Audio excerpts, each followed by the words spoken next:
Hey, what's up dudes? Today I'm going to be doing something that's half a review, half a flex, and half a story.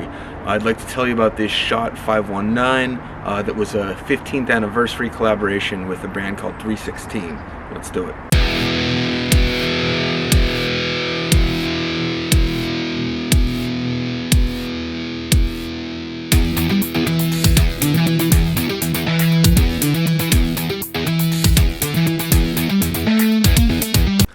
So I wasn't really sure if I should do a video on what's basically a thrift shop find for me. Generally, the point of my channel is to help people buy sustainable stuff that suits them, and this is a one-time collaboration that, if I recall correctly, was limited to 100 pieces.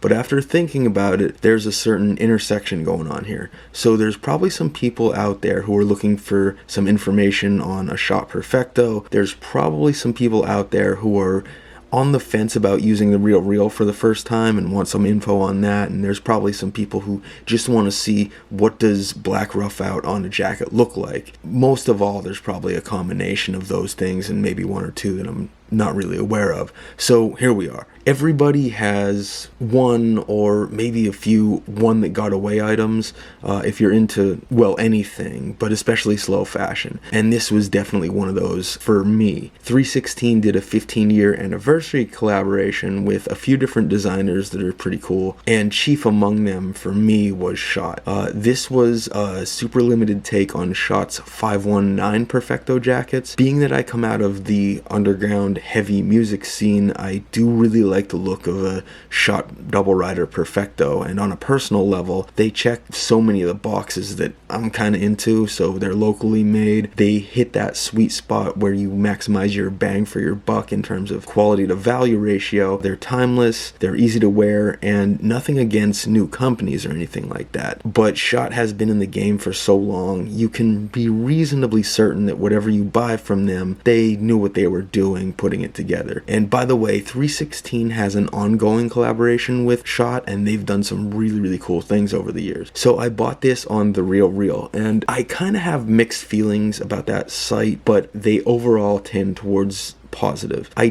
do see what appears to be counterfeit items appear on the RealReal. So take something you see a lot of replicas of, for example, Ramoa bags, Rick Owens, Ramon sneakers, and I have seen what appear to be fakes fly under the radar of even their authentication process. But I guess that makes sense because replicas have gotten pretty good in the past few years, and they're only human after all. Additionally, it seems like a pretty small number of products. I've also seen some used stuff from the RealReal go for substantially more than what they were new. And I've seen that mostly in the actual physical brick and mortar, the RealReal store in Chicago, which, yes, is a thing. But more importantly, maybe, the RealReal can be a gold mine if you know what you're doing. I bought this in basically new condition for $400-ish, and they were originally $1,100.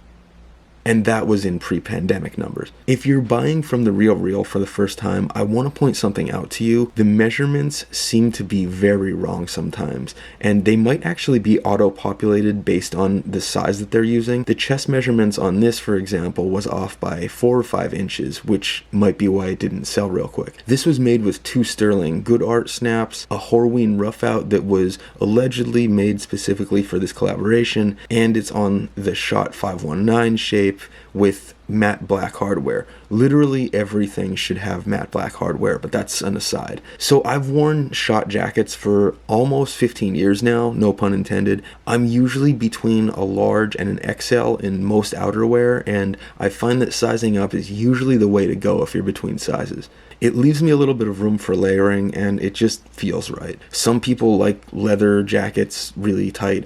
It's just not really my thing. If you're looking for a suede or Roughout Perfecto, I do have a word of caution for you. This does not vibe with everything, to me at least. The texture feels a little bit more on the formal or mature end of the spectrum to me. Maybe that's a personal preference, I'm not sure. I also felt the same way about the Ironheart split steer trucker. Also, this is heavy. They did use a linen liner, to make it a little bit less heavy, but this is still a pretty heavy jacket, and as a result of that, it's way warmer than I would have thought, although it does breathe decently well too. But overall, that's my story of acquiring one of my all-time grails, and I'm pretty stoked. I'll probably only bust this out a few times a year, but I'll be hype as hell when I do. Hope that helps someone out there in some way. Happy hunting, happy new year, and peace, my dudes.